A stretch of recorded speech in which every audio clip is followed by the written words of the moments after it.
1:45, isn't it? I think so, yeah. Okay, yeah. So I do is a loving kindness meditation. And that'll be finished at the very end. When I finish it, then I'll give the blessing. So don't just, as soon as it's finished, get up. Just wait and soak in the blessing at the end of the retreat. So here we go. So like every meditation, we start the same way. Just getting ourselves comfortable. Learning how to relax to the max in your body.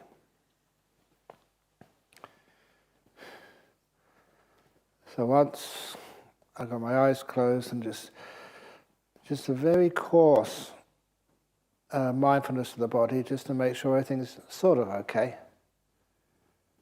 But then I go to the more refined mindfulness of the body.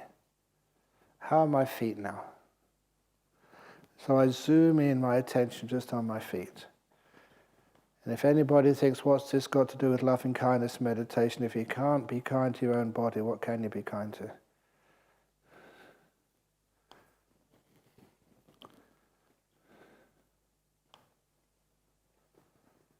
So you feel your body, especially your feet. It's not just being aware of the feelings in the feet. If they need to be adjusted, right, so that's better. My robe was a bit too tight around my toe of my left foot, so I just adjusted it.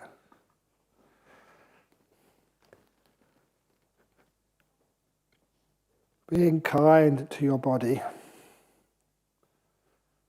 is almost like a preparation for when we're going to be watching our mind. You can be kind to that too. And being kind to my body, especially now just my feet, make sure everything is in a good position, so I won't need to bother about it at all for the next half an hour. Just like checking your car before you go on a long journey. You're aware of what's in your car, the pressure in the wheels, is a spare wheel, enough fuel, water, oil in the car.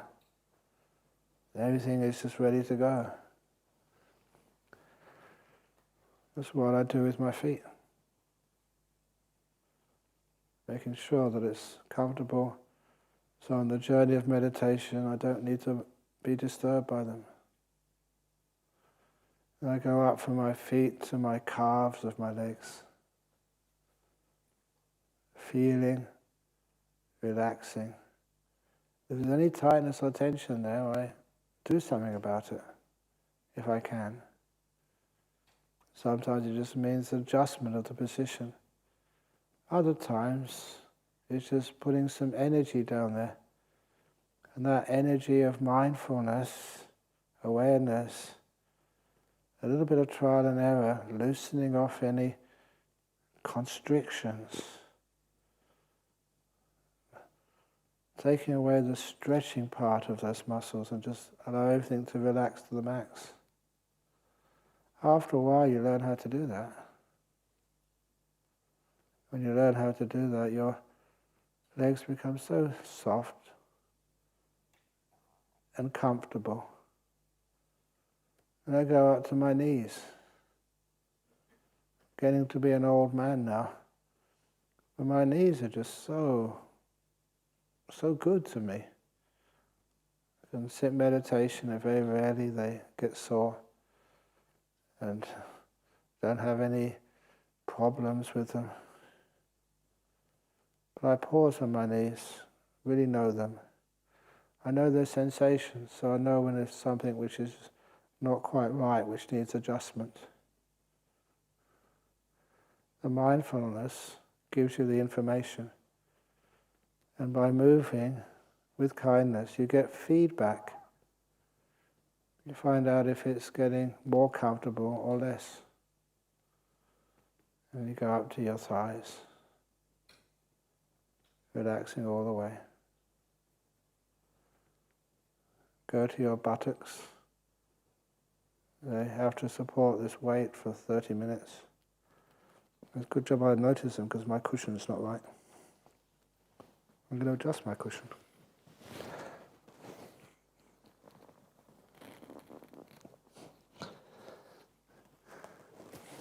I'm really careful with my posture, full of care. I go to my back. I like to stretch it.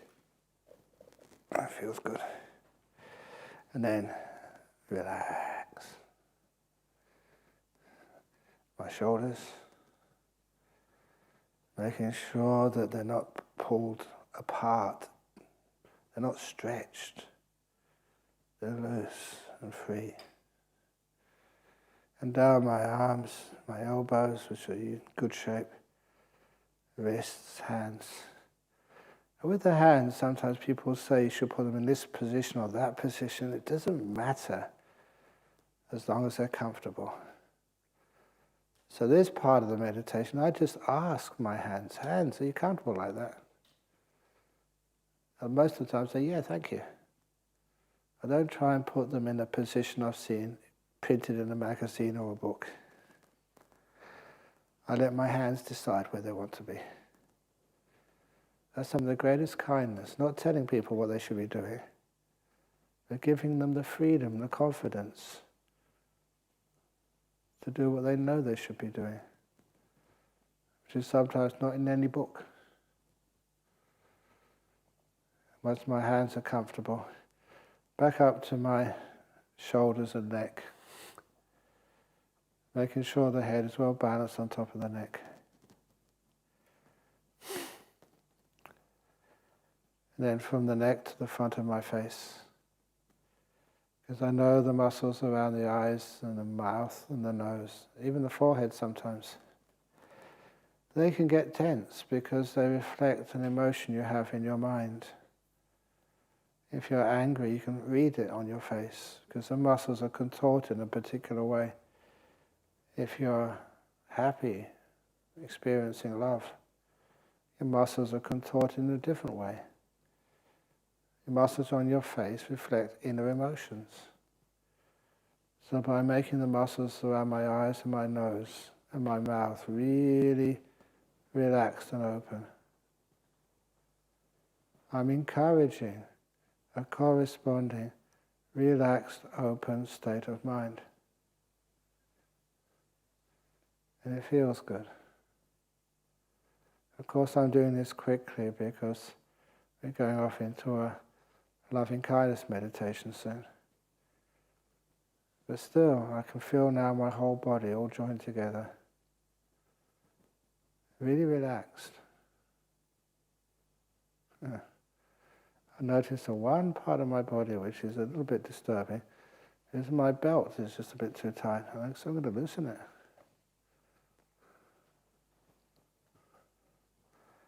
The very fact that you care enough to just do something like loosen the belt so my chest can be more comfy. That tells your body you have a good relationship to it.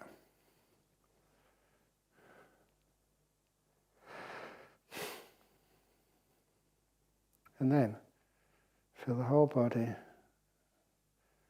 And if I find anything else in my body which needs some kindness, I just focus on that, zoom in on it, like on Google Maps, and then give as much kindness, care as I possibly can.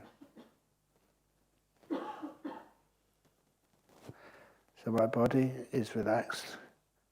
It knows I've cared for it.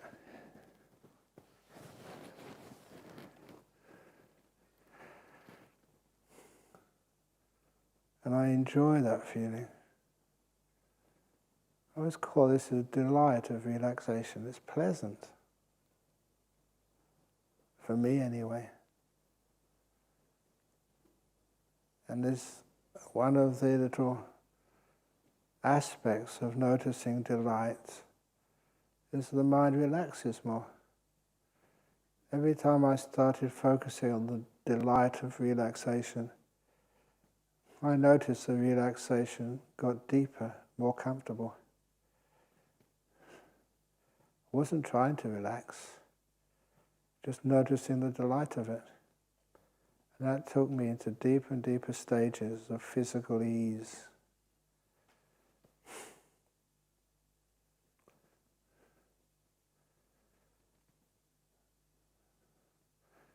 So now is a good time to start the loving kindness meditation, having prepared the body. And to do this, I use like a visualization again. Because I know that loving kindness is like a fire. It needs to have an easy thing to catch light. Just like if you're making a fire in a campground, you start with paper and just a match. And then from the paper and the match, once the paper is lit, which is very easy, then you put little twigs or kindling, bigger twigs, little branches, dry as you possibly can find in a forest, to build the heat up in the fire with different things to burn. And once that fire is really strong, then you can put on wet, sappy logs. And the fire is so hot, you can even burn them. I think you understand the wet, sappy logs means your enemies. People have hurt you. It's weird and surprising, but you can do that. But not yet. Start with something easy. So I use my imaginary kitten. When I say kitten, you can feel like puppy or dog or rabbit or teddy bear or plant. Be innovative. What do you find it very easy to give thoughts of kindness to, of love and caring and protecting? It can be an imaginary thing, a real thing. I prefer my imaginary little kitten, because I can rediscover it every time. I just imagine I'm walking down a road somewhere, and I hear this sound. I recognize it as the sound of a kitten, but I don't know where it's coming from. And somehow or other I realize that sound from this little kitten is full of pain, of terror, of loneliness, but also hope. Wherever that kitten is, it realizes it needs to risk more biting, more clawing, more injuries. It has to risk that, otherwise it will die. It's abandoned. We don't know where the mother is. It's got no one to protect it or feed it or care for it. Sometimes you can know what that's like in your life.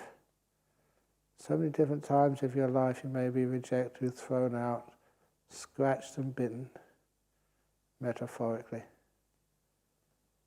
You don't know why. Anyway, that kitten's voice, it just goes right into my heart and I cannot resist. I cannot just ignore. I have to find out what that is. It was hiding, terrified of what might happen to it again. But hopeful one day it might find somebody who will care for it, protect it, feed it. It's got no one. When I hear the sound of the kitten's cries, I see its eyes. It's irresistible. Get supplies of milk and fish or whatever you need to eat, little kitten. But also I can protect you. Chase away other beings who want to hurt you. Give you a warm, soft, safe place to sleep at night. See you grow, play with you. Dear little kitten, doesn't move. As I stretch my hand even further out, The kitten's head comes out of the hole, not just the eyes I can see. See its little kitten head and whiskers and its ears. You can notice bite marks on the ears. A poor little kitten. It's been through so much pain and rejection and violence. I don't know how that kitten survived or how that kitten reacts. We notice it's terrified of me. But also there's that slight little bit of hope, only a small bit of trust. So I push out my hand even further and let the little kitten smell my hand. I feel its fur, but no muscle. That kitten is emaciated and gentle. Until I hold that kitten right next to my chest. And fur, the cats, kittens usually lick their fur and it's nice and clean. Its fur is all caked with blood. Kitten's blood. Must have bled and been scratched. It must still be very sore. But the kitten lets me hold it. It lets me just bring it close to my chest. I cannot take its pain away. I can take its loneliness away. In the meantime, I want to feed you, look after you, watch you play, be your friend. Because the door of my heart is open to you. You really need it. And I feel this little kitten relaxing and closing its eyes. It trusts me. I could really kill it, hurt it, but it trusts that I would never even do such things. So it closes its eyes, and maybe I can hear the sound of the purring of this little kitten, probably the first time it's done that. It knows it's found a protector, a friend. It falls asleep. Time for food, for healing, is later. Now I'm feeding it kindness and safety. And as I do this, I notice just around my chest, the place I imagine I'm holding this little kitten, my chest starts to tingle. It's a special type of physical sensation, which is always associated with that kindness. As much as you want to eat, little kitten. The best milk, cream if you want it.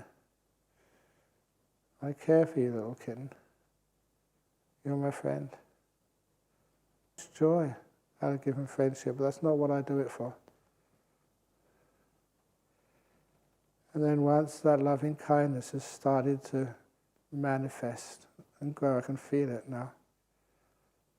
Then I imagine not just my little kitten, I imagine another being in this world. Someone who's very close to you. Could be a family member, a brother, a sister, a child, best friend, a parent, alive or dead. Someone who's really close to you. Imagine if they're standing right in front of you. They might not show it because it's not the custom here to show those emotions. But you know that's inside of them, as it's often inside of you. So this is your best friend, your closest colleague in this world. You imagine imaginary arms coming out from your side, going around the back of your imaginary friend and pulling them close to you. You're my friend. I know you're not perfect. I'm not perfect. But I care for you. I really do. The door of my heart will always be open to you. No conditions asked. Come in. As you imagine your chest tingling ever more, as this rays of loving kindness go out from inside of your chest, through you, to your best friend in this life. Bathing them with this rays of loving kindness, up and down. May you be at peace. May you know the joy of contentment, of happiness, the realization you don't need much to have fun and be joyful and be at peace. My dear best friend, may you be happy and still, and know that you're loved. And you can feel your best friend, that their body relaxing. They don't have to protect themselves or put up barriers against you. They trust your kindness, allowing you to give even more. That loving kindness heals. It takes away sicknesses. It takes away blockages. And I give all that kindness to you.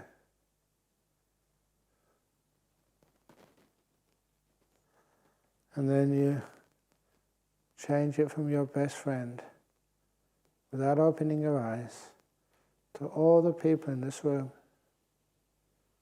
all the people you share this retreat with, and some who have just arrived. In this room, each one of you feels you may be different, more advanced, less advanced, more healthy, more sick. But really, we all share so much. We have a sensitive human body. We can get sick so easily. We have a heart which is so similar to each one of us, which gets hurt and devastated when we lose someone we love so much. We've got a body subject to sickness and illness, and a life which has a limit to it. We share to all the people you spent this time with. You've looked opposite the dinner tables, breakfast tables. You've gone into the cottages together. You've sat next to one another during the talks and meditations. We're all beings in this hall. Receive my love.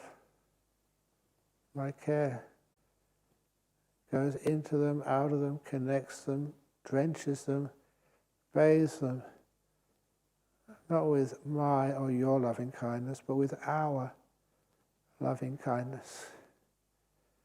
It's like this glow of light fills this whole hall. We're just drenching ourselves with it, healing, opening the door of our hearts to everybody.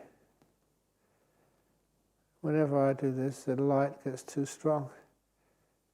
This brick, steel roof can't contain it. It goes out from this room, out to the cottages and dining room of Jhana Grove. Not just human beings, but animals too. The birds and the kangaroos and the cockatoos in the sky and other birds. May all beings in Jhana Grove Retreat Center know that I care for you.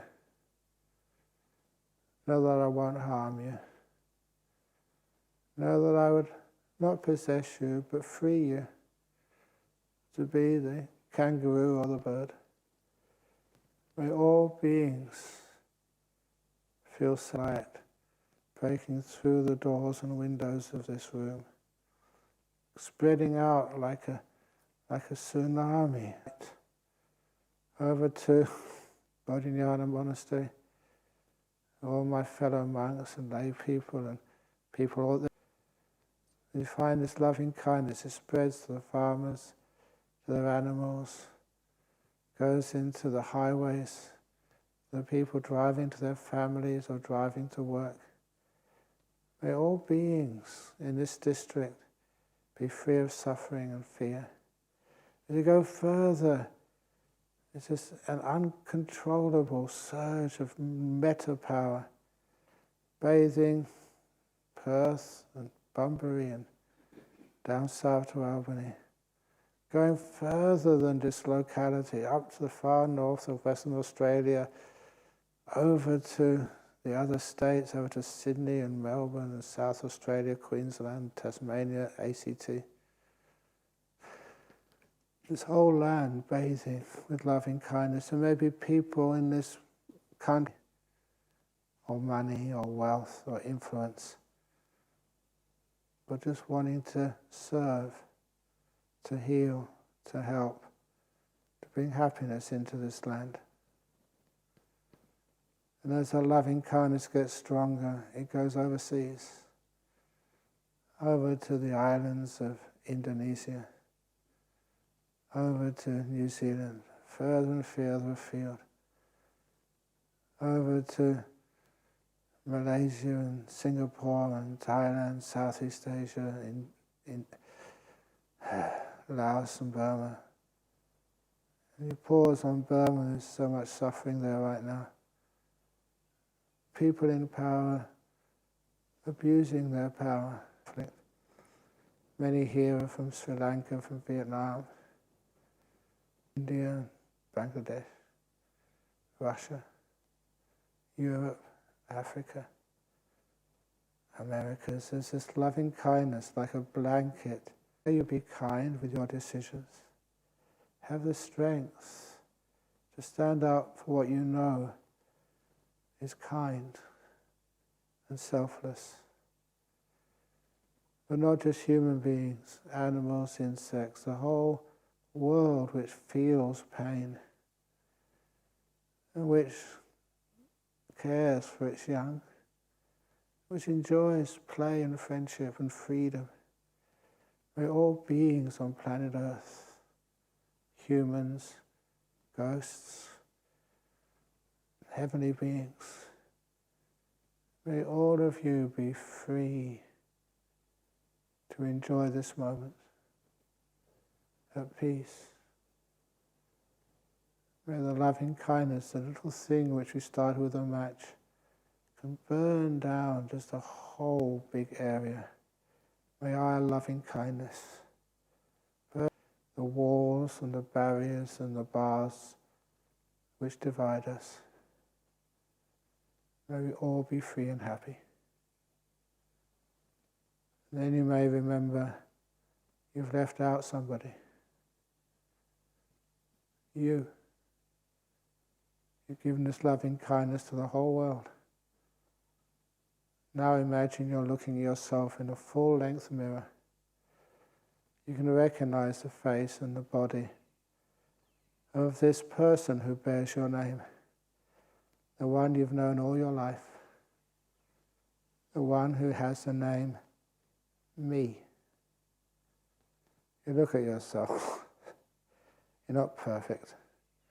Make many mistakes. But you are lovable. As you give all this loving kindness to yourself, may I be free from criticism. May I realize I'm more than lovable enough. I don't need to improve. May I be free of the pains of grief and remorse. May I be free of anxiety for the future, because this is teaching me how to make a great future for myself and for the whole world through loving kindness. May I be free of sickness, aches and pains. May I be at peace enough to let this body relax and disappear, to allow the great lights of nimitta, the mind, to shine inside of me, and even just the deep stillness of jhanas, to teach me what it's like to disappear. May I be free of suffering and pain and sickness. This loving kindness goes right inside of you. Every part of your body and mind. You give this, the door of my heart is always open. I won't judge. I will just accept with kindness. And pause there for 1 minute.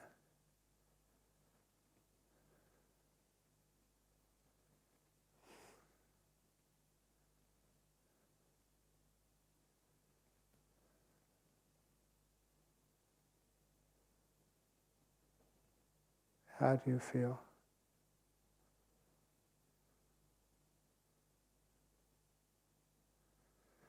Now, to end the loving kindness meditation, imagine that light, that glow, that warmth, which is spread out over the whole world like a blanket of love.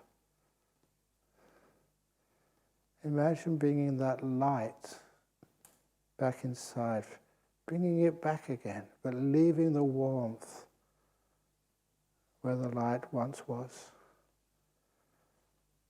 Bringing it, concentrating it, focusing it inwards. As you draw it in back into Australia, as you draw it in back into Perth, as you draw it in back into Serpentine, as you draw it in back into this meditation hall, as you draw it even closer into your own heart, so all that energy is so focused, like a ball, a spherical ball of intense loving kindness energy inside of your own heart.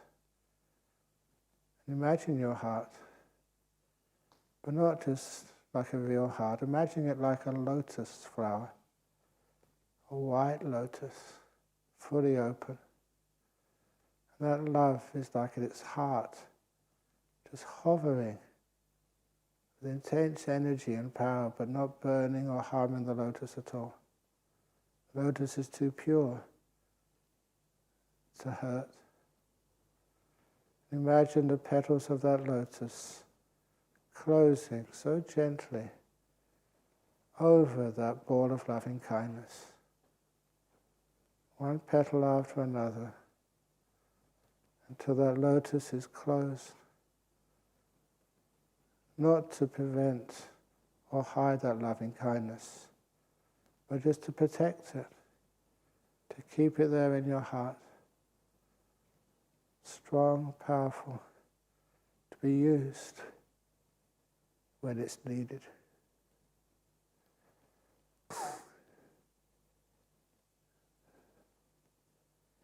So please keep still while I give the final blessing.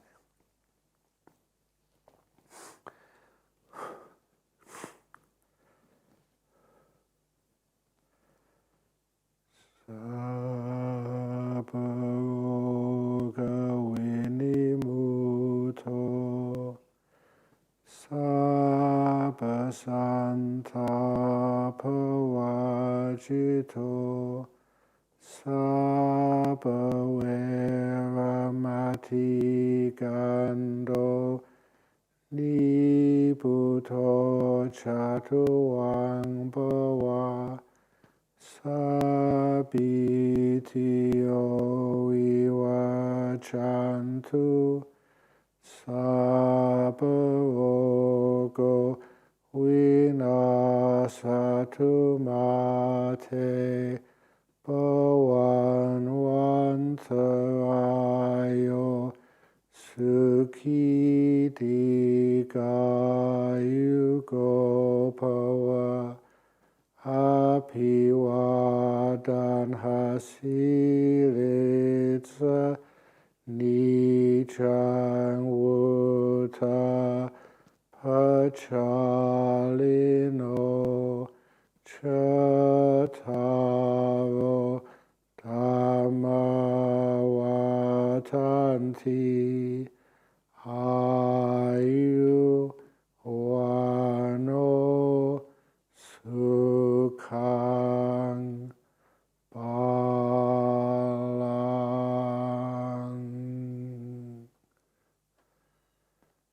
Please, you may open your eyes now. the retreat is finished. Ooh. Overtime again. It's about 9:58. Oh. So I wish you all happiness and well-being, as I just said. See you again. Sadhu, sadhu, sadhu. Yeah. Okay. Ooh. Okay, so you know what to do. Just pack up your stuff.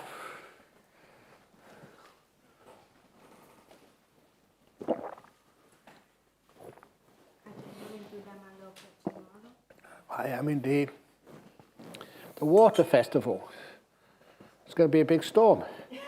Yay! So appropriate.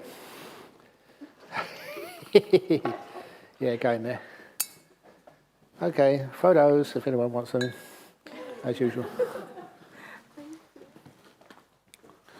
Hey, was that my bed? No, where's my bed gone? Oh, it's behind me. It's hiding. That's my bed. That's one. Sorry? Those are my bed. Ah. Oh, you want this? Okay. Two friends.